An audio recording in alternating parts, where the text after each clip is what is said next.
வணக்கம் தலைவா, அனைவருக்கும் இனிய வணக்கம். இன்றைக்கி நம்ம இந்த வீடியோவில் எதை பற்றி பார்க்க போகிறோம் அப்படின்னு பார்த்தீங்கன்னா, டிஆர்பி மற்றும் பள்ளி கல்வித்துறையில் வந்திருக்க சில முக்கியமான தகவல்களை இந்த வீடியோவின் வாயிலாக நம்ம பார்க்கலாம். எல்லாருமே எதிர்பார்த்துட்டு இருக்கீங்க. டெட் தேர்வு பேப்பர் 1 மற்றும் பேப்பர் 2 சிறப்பு டெட்டு நடந்து முடிந்தது. இதில் நிறைய குழப்பங்கள், ரொம்ப டஃப்பாக இருந்துச்சு அப்படின்னு நிறைய ஆசிரியர்கள் சொல்லியிருக்காங்க. என்னன்றதை பற்றி பார்க்கலாம்.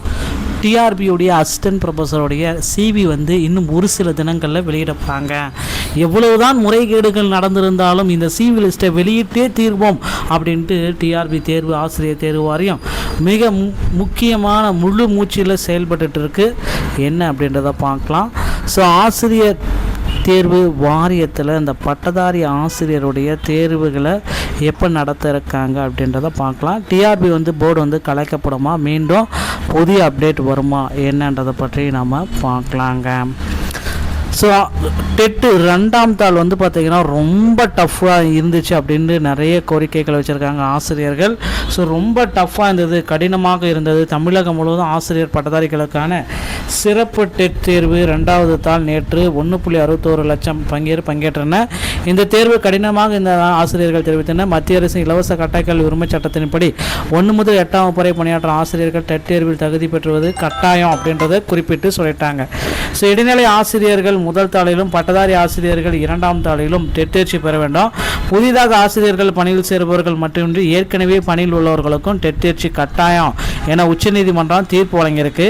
2028க்குள் டெட் தேர்ச்சி பெற வேண்டும் என காலக்கெடு விதிச்சிருக்காங்க. பணியில் தொடரவும் பதவி உயர்வு பெறவும் டெட் தேர்ச்சி பெறுவது கட்டாயம் அப்படின்னு குறிப்பிட்டிருக்காங்க. ஸோ இந்த டெட் பேப்பர் 2ல் ரொம்ப டஃப்பு அப்படின்றத குறிப்பிட்டே சொல்லிட்டாங்க. ஸோ விரைவில் பார்த்திங்கன்னா டெட்டுக்கு சில முக்கியமான அறிவிப்புகளை இன்னும் ஒரு சில நாட்களில் பார்த்திங்கன்னா ஆசிரியர் தேர்வு வாரியம் இதற்கு ஒரு சுமூகமான முடிவுகளை எடுக்கும் அப்படின்றத நாம் நிச்சயமாக எதிர்பார்க்கலாமா. ஸோ அப்படி என்ன அது சுமூகமான முடிவெடுக்கும் அப்படின்றது தான் இப்போ கேள்விக்குறியாக இருக்குது. ஸோ ஆசிரியர் தேர்வு வாரியத்தின் மூலமாக டெட்டில் பாஸ் பண்ணவங்களுடைய மதிப்பெண் 40% நிர்ணயிக்க கோரிக்கை வச்சுருக்காங்க. டெட் தேர்ச்சி மதிப்பெண்கள் 40%. ஆசிரியர் தகுதி தேர்வில் டெட் தேர்வில் 40 மதிப்பெண்கள் ஏற்றால் தேர்ச்சி என செய்ய வேண்டும் என அரசுக்கு கோரிக்கைகள் வச்சிருக்காங்க. ஆசிரியர் தேர்வு வாரியம் ஆசிரியர்களுக்கான தகுதி தேர்வை சனி மற்றும் ஞாயிற்றுக்கிழமை நடத்தியது. திருவாரூரில் 900 மாணவர்கள் மேற்பட்ட ஆசிரியர்கள் தேர்வு எழுதினர். இத்தேர்வு குறித்து ஆசிரியர்கள் கூறியதாவது, தற்பொழுது நடந்து முடிந்த தகுதி தேர்வில் பாடத்திற்கு அப்பாற்பட்ட கேள்விகள் கேட்கப்பட்டிருக்கு. 1 to 5 வகுப்பு வரை பணியாற்றும் ஆசிரியர்களுக்கும் 6 to 8 வகுப்பு வரை பணியாற்றும் ஆசிரியர்களுக்கும் மற்றும் ஆசிரியர்களுடைய பாடத்திலிருந்து கேள்விகள் கேட்கப்பட்டிருக்கு. எனவே தனித்தனி பாடத்திட்டம் அறிவித்து அதிலிருந்து சற்றும் விலகாமல் தேர்வு நடத்தப்பட வேண்டும் என விதிமுறைகளின்படி வகுப்பை சேர்ந்த ஆசிரியர்கள் 60% மதிப்பெண்களும், பிற்படுத்தப்பட்ட வகுப்பை சார்ந்த ஆசிரியர்கள் 50% மதிப்பெண்களும், பட்டியலந்தை சார்ந்தவர்கள் 40% மதிப்பெண்கள் எடுத்தால் தேர்ச்சி நிலை இருக்கு. இதை ஒட்டுமொத்தமாக மாற்றி அனைவருக்குமே 40% எடுத்தால் பாஸ் என்ற அறிவிக்கையை ஆசிரியர் தேர்வு வாரியம் வெளியிடணும் அப்படின்ற மாதிரி கோரிக்கைகள் எல்லாமே வச்சுருக்காங்க. ஸோ நிச்சயமாக பொறுத்து நம்ம பார்க்கலாம். அந்த 40 மார்க் எடுத்தால் தீர்ப்பு எப்போ வெளியிட போகிறாங்க அப்படின்றத நிச்சயமாக நம்ம பார்க்கலாங்க. இடைநிலை ஆசிரியர்களுடைய மாவட்டம் விட்டு மாவட்டம் மாறுதலுக்கான தற்காலிக மூப்பு பட்டியல் வெளியிட்டிருக்காங்க. ஸோ இதில் பார்த்தீங்கன்னா மாவட்டம் விட்டு மாவட்டத்துக்காக டென்டேட்டிவாக நிறைய ஆசிரியர்கள் செலக்ட் ஆகிருக்காங்க. ஸோ அவர்களுடைய தற்காலிக மூப்பு பட்டியலை செக் பண்ணிக்கோங்க. அடுத்து இந்த ஆசிரியர்களுடைய காலேஜ் டிஆர்பி அசிஸ்டன்ட் ப்ரொஃபஸருடைய தேர்வில் பலவிதமான முறைகேடுகள் இருந்துச்சுன்னு சொன்னாங்க. இப்போ முறைகேடுகளே இல்லை.